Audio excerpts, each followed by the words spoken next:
നന്ദനെ കുറിച്ച് എന്തെങ്കിലും വിവരം കിട്ടിയോ? നന്ദു ഇസബലയോടൊപ്പം സന്തോഷമായിട്ടിരിക്കുക. ഇത് സിദ്ധാർത്ഥന്റെ മകൻ നന്ദനല്ലേ?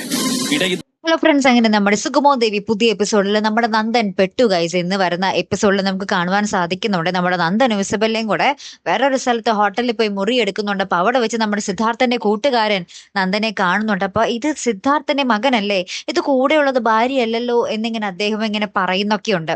അപ്പുറത്താണെങ്കിൽ നമ്മുടെ സിദ്ധാർത്ഥൻ നന്ദൻ എവിടെ എന്ന് ദേവിയുടെ അടുത്ത് ചോദിക്കുമ്പോൾ ദേവിക പറയുന്നുണ്ട് നന്ദൻ അവിടെ ഇസബല്ലയുമായിട്ട് കറങ്ങി നടക്കുവാണ് എന്ന് പച്ചയ്ക്ക് തന്നെ മറുപടി കൊടുക്കുന്നുണ്ട്. ഇനി അവിടെ എന്തൊക്കെയായിരിക്കും സംഭവിക്കാൻ പോകുന്നത് എന്നത് കണ്ടു തന്നെ അറിയണോട്ടോ കൂട്ടുകാരെ. ഇനി എന്തൊക്കെയാണ് വരാൻ പോകുന്നത്? ആ ഒരു കൂട്ടുകാരൻ, അതായത് സിദ്ധാർത്ഥന്റെ കൂട്ടുകാരൻ കണ്ടു കഴിഞ്ഞു നമ്മുടെ നന്ദനും ഇസബല്ലയും കൂടെ ഒരു സ്ഥലത്ത് റൂം എടുക്കാൻ പോകുന്നത്.